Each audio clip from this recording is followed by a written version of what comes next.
The ice bucket tipped over exactly 4 seconds before everything went to hell. It crashed against the deck wood like a symbol, one of those movie-style signs from the universe. Water spilled everywhere. Cubes scattered like glass teeth. And for one weird second, everyone just watched them melt. That's when she saw me. Her face didn't crumble like in the movies. No tears. No dramatic gasps. Just this tiny twitch in her left eye, the one that always gave her away. The one I ignored for the last 2 years of our dying marriage. The twitch that only ever appeared when she was cornered. She wasn't expecting me to walk through that gate. She definitely wasn't expecting me to walk in with his wife. And just like that, the music faded into background noise. The chatter slowed. A single citronella candle went out on the snack table like it knew the vibe had shifted. I didn't plan for revenge to taste like barbecue smoke and white wine, but here we were. You're probably wondering how it got to this point. How a man like me ended up standing in his own backyard, watching his wife cling to her secret boyfriend while I stood beside the woman he was secretly destroying on the other side. But I'm tired of explaining the beginning. No one ever listens to the beginning. You all scroll past that anyway, looking for the juicy stuff. So fine. Here's the juice. Let's rewind just 45 minutes before she froze like a statue. Hollis, my wife, was throwing one of her carefully curated casual parties. The kind where nothing was casual. The playlist had been pre-approved. The guests were Instagrammable. Even the freaking watermelon slices were triangular. Not wedges, triangles. Because triangles are sharper. I wasn't invited. Correction, I was technically welcome to drop by if I wanted, but she understood if I didn't feel comfortable around her creative friends. Read between the lines. Don't show up. Lol. And don't ruin my curated narrative. So I didn't plan to go, until I got a message from a woman I'd never met. Is your wife named Hollis? I think our partners might be sleeping together. No hello. No soft open. Just that sentence. Like a bullet through my chest at 6:02 p.m. Her name was Rena. She had screenshots. Receipts from a hotel near Lake Orsa. Photos of a necklace I recognized. The one I thought I bought for Hollis on her birthday. The one she claimed she lost. It was dangling off Rena's bedroom lamp. And the worst? A mirror selfie of him. Shirtless. Holding a wine glass. In my backyard. Taken last weekend, while I was at my brother's helping him build a shed. The same weekend Hollis claimed she needed space to journal and disconnect from social media. So I picked up my car keys. I texted Rena one word. Coming. She replied, wearing heels. By the time we got to the gate, the party was already loud. Laughter. Fake deep conversations. The scent of grilled peaches and betrayal. Rena and I walked in like a storm cloud. And there she was. Hollis. Wearing the same smile she used to give me before I got boring. Laughing into her wine glass. Her hand on the arm of that smug piece of human driftwood. Cam. I watched the color drain from her face. I watched her hand not move away from his chest fast enough. The best part? I didn't say a word. I just walked up to the cooler, bent down, and flipped the entire ice bucket over. Deliberate. Loud. Unapologetic. The party screeched to a halt. Rena stepped beside me, cocked her head, and said, Hi Hollis. Small world. That was the moment the game began. I didn't expect the silence to be so loud. After Rena and I walked in, everything went still. Not all at once, not dramatically, but slowly, like someone dimming the light in a room one switch at a time. Conversations didn't just stop. They slurred, hesitated, stumbled over themselves until they faded into confused murmurs. People weren't sure if they were witnessing a surprise or a mistake. Hollis? She was stuck, right there by the drink table, holding a glass of sangria so tight her knuckles were white. Cam had one arm around her waist like he owned her. I remember the way his thumb kept rubbing the fabric of her dress. That was my wife. That was our backyard.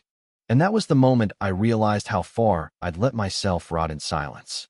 I didn't even speak when I locked eyes with her. I didn't need to. Rena cleared her throat beside me. She looked immaculate, confident. Her heels clicked as she stepped forward and said, Cam, you dropped your mask. Oh wait, you weren't wearing one. Hollis turned to her with a look that could kill. But then she turned back to me, and something in her eyes cracked. The twitch in her left eye returned, but this time, it wasn't subtle. She blinked, once, twice. Her mouth opened, but nothing came out. Lol, she finally breathed. I waited. Just stood there, still holding the tote bag I brought. The one that contained the folded printouts. Yes, I brought physical printouts. Of the emails. The screenshots. The photo of Cam's car parked in front of our house while I was supposedly away at the lake with coworkers. But I wasn't ready to detonate just yet. Not in front of everyone. Not until I got answers. So I turned to the guests. You guys enjoying the sangria? I asked, my voice higher than normal, like it always gets when I'm nervous.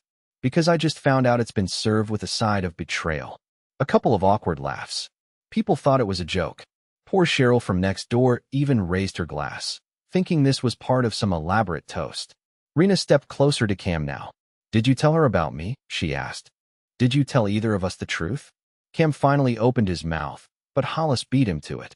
Lowell, what is this? She hissed, trying to compose herself, trying to smile like nothing was wrong. Why are you doing this? Oh, I'm doing this. I was just curious, Hollis, I said, my voice shaking. Curious how your design meetings turn into overnights at the Red Fern Inn. Curious how my grilled chicken became a side dish to your secret second life. Cam tried to step forward. Mistake number one. Rena put a finger to his chest. Don't. I finally opened the tote bag, pulled out the first printed email, held it up. Should I pass these around? I brought enough for everyone. People started moving. Murmurs turned into rustling. I heard someone whisper, "What is happening?" And someone else gasp, "Is that her husband?" Hollis didn't move. Her face was frozen, but not in guilt. No, she wasn't sorry. She was angry she got caught. And that's when it happened. She turned to Cam. I swear to you. She forgot I was standing 3 feet away and whispered, "What are we going to do?" Not we, as in her and me. We, as in her and Cam. That whisper cut deeper than every betrayal combined. She'd already chosen. Not just emotionally. Not just physically. But permanently. My hands dropped to my sides. The pages scattered in the wind. I didn't care anymore. What was left to say when someone tells you they don't even see you standing there? Rena took my hand. I didn't expect it. It wasn't romantic. It wasn't planned. It was human. We turned and walked out of that party like we were walking away from a burning house. Except we were the only ones who knew it was on fire. And behind us, dead silence. Until someone finally muttered what everyone else was thinking. Was that real? Oh, it was real. And I was just getting started. You'd think walking away would have felt victorious. It didn't. Rena and I walked down the driveway like we were escaping something radioactive. Neither of us spoke. Her heels clicked against the concrete, and I could still hear faint murmurs behind us, confused guests trying to make sense of what they just witnessed. I wasn't proud. I wasn't relieved. I wasn't even angry anymore. I just felt hollow. But hollowness has a way of filling itself with something. And in my case, it was obsession. Because after everything I just witnessed, after Hollis whispered his name while I stood right there, I needed more than just silence. I needed something permanent. Something they couldn't sweep under the rug like all the other things they buried. So I went home. No, not back to the house. Not the one with her shampoo in the shower and her inspirational sticky notes on the mirror. I went to my brother's. Called him from the car. Told him I needed to crash. Didn't explain why. He didn't ask. Just said, "Guest bed's yours." And that was it. I didn't sleep that night. Instead, I stared at my phone. Scroll. Screenshot. Read. Delete. Reread. I had everything. The emails, the photos, the hotel confirmations, even Venmo transactions labeled with things like strawberry and dessert you were smiling face with horns. Who the hell sends emojis like that in 2025? And here's the worst part. Hollis had used my name as an excuse. One message said, "Lowell's being paranoid again. He always thinks I'm doing something wrong." It's exhausting. That's what she told him. That I was the paranoid, overbearing, emotionally needy husband. The irony? I'd been bending over backward not to accuse her of anything. I thought I was being respectful, giving space, supporting her career, her hobbies, her late-night strategy meetings. Turns out I was just giving her the rope she needed to hang me with. So I started drafting the message. Not out of revenge. Not yet. More like self-defense. I was tired of feeling like I was living inside someone else's story, playing the fool while she directed the whole show. This was the only thing I could control now, the narrative. The message took 4 hours to write.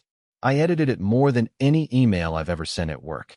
It was careful, calm, no swearing, no insults, just facts, timeline, screenshots, proof, and one question: did you know? I didn't send it to Hollis. I sent it to everyone who was at the party. Yes, everyone. The neighbor, her boss, her yoga friend, the guy who brought the beet hummus, even the guy who designed bespoke cufflinks and spent the whole evening talking about energy vortexes in Arizona. Every single guest got the message. I watched the blue ticks pop up, one by one. 8:43 a.m. 8:44 a.m. 8:46 a.m. My heart was pounding so hard it felt like a second pulse behind my eyes. And then, replies. Some were stunned. Some apologized. One guy replied, "Holy S asterisk asterisk asterisk." I thought something was off with them. But the best one? The one that truly cracked it wide open. A message from Hollis's coworker, someone named Fiona. All it said was, "You're not the first husband she's done this to." I stared at that sentence for a long time. It didn't even make sense at first. Not the first? How many others? And just like that, my sadness turned into something sharp. This wasn't a one-time mistake. This wasn't a "we drifted apart" sob story. Hollis had been playing this game for longer than I'd known. I was just another placeholder. Another well-meaning idiot who confused her chaos for charisma. And now, I was done playing quiet. I didn't care about preserving dignity or taking the high road. Hollis had spent over a year lying to my face while sleeping with a man who left his own wife crying in my passenger seat. I had no more loyalty left to protect. That night, I started making a list. Not of people, of places. Because while she was busy sleeping with Cam, I was about to find out who else knew and what they were hiding. You never think the knife in your back will have a familiar handle. I thought I was done being surprised. I had exposed the affair, sent the group message, destroyed the carefully polished illusion Hollis had spent a year building. And still, I felt like I hadn't hit bottom yet. Turns out, I was still falling, just slower now, more aware of every inch of the descent. The responses from the group message trickled in all day. Some were awkward. You could feel the guilt leaking through the screen. Others were dramatic. 2 people blocked me immediately. I'm guessing they'd known and didn't want to deal with the fallout. But a few messages stood out. One in particular came from my cousin, Clay. Yeah, family. We'd grown up like brothers. He was at our wedding. Stood beside me in the photo where I still had hope in my eyes. I hadn't heard much from him in the last year, but I assumed that was just life pulling us in different directions. Turns out, he had a front row seat to the circus. His message read, "Lowell, man, I've been struggling with whether to tell you. I saw them once. At a concert. I didn't want to blow things up if it was a misunderstanding." I read that message 5 times. A concert? Hollis had told me she was at a late client dinner that night. I remember it clearly. I offered to pick her up because it was raining. She said no, claimed they were going somewhere too far, and would Uber. I ended up eating leftover casserole alone in our living room, watching a documentary about octopuses bonding with divers. And now I find out she was at a show, laughing in the dark with her side project, and Clay saw them, and said nothing? I didn't reply right away. I couldn't. I didn't have the emotional vocabulary to process what it felt like to realize someone you trusted, not just tolerated, but trusted, looked at you and decided you didn't need the truth. Rena called me around midnight. "I got a message too," she said, "from one of Cam's friends. Apparently, this isn't his first disappearing act either. He has a pattern. Moves through women like he's collecting proof he still matters." We sat on the phone for over an hour. Neither of us knew what we wanted from the other, but the silence was gentler with her on the line. It's strange. I never would have imagined finding comfort in a stranger's voice, but trauma makes fast allies. Before we hung up, she said something I haven't been able to shake. Sometimes it's not the betrayal that breaks you. It's finding out how many people stood there and watched. That haunted me, so I did something I wasn't proud of. I logged into Hollis's old tablet, the one she used to leave in the living room when she was working from home during lockdown. I'd never touched it since, but I knew she'd synced it with her cloud drive years ago, and she wasn't exactly the change your password every 30 days type. It took me 12 minutes to get in. The first thing I opened was a folder labeled admin/work recs. But it wasn't work. It was receipts, confirmations, screenshots of flight bookings, hotel stays, car rentals, all camouflaged under a boring name, hidden in plain sight. She wasn't even trying to hide it from herself anymore. I found an Airbnb booking for 2 nights in Asheville. She had told me she was going to a PR conference. The photos of the property showed a hot tub under string lights, a bottle of wine on the nightstand, and a two-person breakfast table with matching coffee mugs that said his and hers. I scrolled further, and that's when I saw it. Photos. Not scandalous. Not the kind you'd get banned from a platform for. But worse. They were domestic. Her brushing her teeth in a hoodie that wasn't hers. Cam making omelets in his boxers. Her curled up on his chest on a couch I didn't recognize, eyes closed like she'd never been safer. She'd built a whole life in the cracks between ours. A second version of herself. One who laughed without effort, who wore soft pajamas I'd never seen, who looked like she actually liked breakfast with someone. And she documented it all. Saved it. Organized it. That's what broke me. Not the sex. The intimacy. Because I realized something in that moment. She didn't just cheat on me. She retired me. Like I'd served my purpose, and now she'd found the upgraded model with the same features, but better hair and more conversational edge. So I emailed the photos to myself. And then I did the unthinkable. I called Clay. When Clay picked up the phone, he sounded surprised. Too surprised. "Hey, Lo. Man, I didn't think I'd hear from you so soon," he said, as if I'd just called him about fantasy football picks and not a full-scale emotional nuclear event. I didn't waste time. "How long have you known?" He paused. That long kind of pause that makes your palms sweat because you know what's coming and you don't want to hear it, but you already do. I mean, I didn't know, no. I had suspicions. A few months, maybe. I felt my throat close. A few months? I mean, yeah, but she told me it was over. That it was just one mistake. That she regretted it. And you guys were already having issues, right? I figured it wasn't my place to get between your marriage. I laughed. It wasn't a nice laugh. It sounded like I was trying to force the bitterness out through my teeth. She told you? She told you, Clay? And your reaction was to do what? High-five her. Let me keep showing up to game night like a clown while she built her side life with Cam the designer douche? She asked me not to say anything. He replied defensively, like that made it better. She said you'd blow it out of proportion, that you'd spiral. She wasn't wrong, I said. I am spiraling. But not because of her. Because of you. Here's the part one haven't told you yet. Clay was always in love with Hollis. Maybe not openly. Maybe not romantically. But there was always something there. A weird energy. Back when Hollis and I were still dating, Clay would make little comments. "You sure she's not too much for you? She's wild, man. Are you ready for that?" Always said with a grin, always half joking, but never entirely neutral. I used to think it was protectiveness. Now I realize it was envy. And as I stood there in my brother's kitchen, phone pressed to my ear, I knew Clay didn't just stay quiet. He enabled it. He validated it. He gave her cover. "She used your apartment, didn't she?" I asked. Another pause. That was all the answer I needed.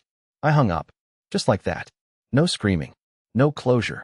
Just a quiet click that echoed in my ears like a closing door, one I'd never walk back through.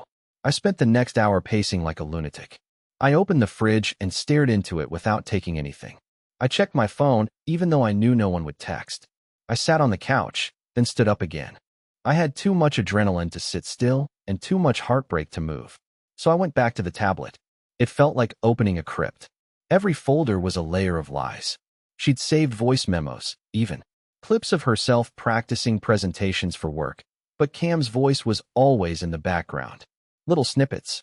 Him teasing her, calling her sunshine. Once I heard her giggle and say, "Shoo, Lowell's calling," like I was the annoying dog barking from another room. You know what I found next? A shared notes file between them, titled One Day. It was full of plans, where they'd move if things got too complicated, what kind of house they wanted, quotes they liked, a baby name list. They had a list of baby names. Hollis and I had never agreed on starting a family. She always said, "Not now," or "We're not there yet," or "Do you really think we'd be good parents?" And now I was reading names she'd chosen with him. Lucian, Isla, River. There were even song lyrics. One line stuck out so bad I screenshotted it and sent it to myself just to remember how awful it felt. In another world, you'd be mine, and we'd never have to lie. See, she saved that. She saved that. I put the tablet down and just stared at the floor. I didn't cry. I couldn't anymore. I'd run out of tears. What came instead was something worse, numbness. Like my brain pulled the emergency lever and decided to stop reacting altogether. And that's when I knew I couldn't keep this private anymore. She'd burned the house down. I was going to walk through the ashes and show everyone what she left behind. I started writing a post. Not on Reddit. Not yet. This one was for Facebook. Because if Hollis wanted her curated image, her flawless, smiling girl boss, with perfect vacations and garden party cheese boards and motivational quotes, then she was going to have to live with the real story getting out. I didn't go nuclear. I went surgical. Facts only. Screenshots. No opinions. No vulgarity. No threats. Just the truth. I hit post. And then I turned my phone off. Because sometimes you don't need to watch it burn. You just need to light the match and walk away. I turned my phone off after I posted the truth on Facebook, but I didn't sleep. You'd think after a betrayal that deep, after your wife builds an entire second life under your nose, the hard part would be the confrontation. But it's not. The hard part is what comes after. The silence. The shaking hands. The spinning mind. You don't get relief. You get echoes. I woke up the next morning on my brother's couch, fully dressed, back aching, throat dry. I felt like I had aged 10 years overnight. I turned my phone on and waited for the explosion. It didn't take long. Dozens of notifications, missed calls, voicemails. Some were from people I hadn't spoken to in years. Hollis's college friend, who used to borrow our canoe. Her Pilates instructor. One woman I couldn't even place at first, someone named Dawn. Her message said, "Lowell, I think I need to tell you something. I used to see them together. At my cafe. A lot. It wasn't innocent. Can we talk?" Dawn owned a little place 2 blocks from where Hollis worked. I'd been there maybe twice. I always thought the place was overpriced and pretentious, the kind of shop that charged $9 for toast and made you feel stupid for asking for sugar. But apparently, they loved it. I met her there at noon. She was already waiting, coffee in hand. I sat down across from her, and before I could even say a word, she leaned in and said, "You're not crazy. You were never crazy. I saw them. I saw everything." According to Dawn, Hollis and Cam had been regulars for almost a year. Every Thursday. Same booth. Same stupid drinks. Same flirty giggles and lingering touches and shared earbuds. They weren't subtle. They weren't even careful. Sometimes, she said, I thought they wanted to be caught. Like they were daring someone to call them out. And then she told me something that broke me in a way I wasn't ready for. They celebrated their anniversary here. I blinked. What? Dawn nodded slowly. They had a little cake. Just a slice. She brought it in. Candle and everything. He kissed her hand and called her his actual future. She laughed like it was a secret code. I didn't know she was married until yesterday when I saw your post. And I swear, Lowell, if I had known, I would've. But I wasn't listening anymore. They had an anniversary. Not her and I them. They had marked a day. Celebrated a milestone. That means she remembered when it started. She kept track. While I was worried about keeping the Wi-Fi bill paid and cooking a Sunday night pasta, she was out there blowing candles with another man. I excused myself, went outside, and threw up behind the cafe. When I came back, Dawn had placed a to-go cup in front of me. It had the word free written in red marker where the name would normally go. I'm not saying this to hurt you, she said. But you need to understand something. This wasn't just cheating. This was replacement. She was building another version of her life. One where you didn't exist. She gave me her number, in case I ever needed more details. I walked home in a daze. I felt like I was watching someone else's flashback reel, and I didn't know how I ended up starring in it. And then the text started again. Hollis finally broke her silence. Why are you doing this? You're embarrassing yourself. You don't know the full story. We were falling apart long before Cam. I was going to tell you eventually. Please take the post down. You're ruining everything. Ruining everything? Like she hadn't already wrecked my life, and then turned the pieces into a love nest with someone else. She didn't even apologize. Not once. It was all about me making things worse. About how I was being dramatic. About how I was overreacting. And then came the last text that finally snapped something in me. This is why I had to find someone else. You always make things about you. I stared at the screen until the words blurred. I always made things about me. Really? That's rich coming from a woman who secretly held mock anniversaries with her affair partner at a cafe I helped her design branding for. She'd used my own damn Adobe subscription to create the menu. I literally named one of the sandwiches after her suggestion. I started pacing again, breathing too fast, my chest tight, my mouth dry. I needed to get out of the apartment before I broke something. So I went for a walk, and that's when I ran into someone I never expected. Cam's mother. I wasn't expecting to see anyone. I'd been walking aimlessly for almost an hour, hood up, headphones in, trying to outpace my own thoughts. I wasn't even sure what part of town I'd wandered into until I looked up and realized I was standing across the street from Cam's design studio, the one with the overpriced glass windows and a sign that read Vision, Voice, Velocity. It made me want to punch the sidewalk. I was about to turn around when I saw her. Cam's mother.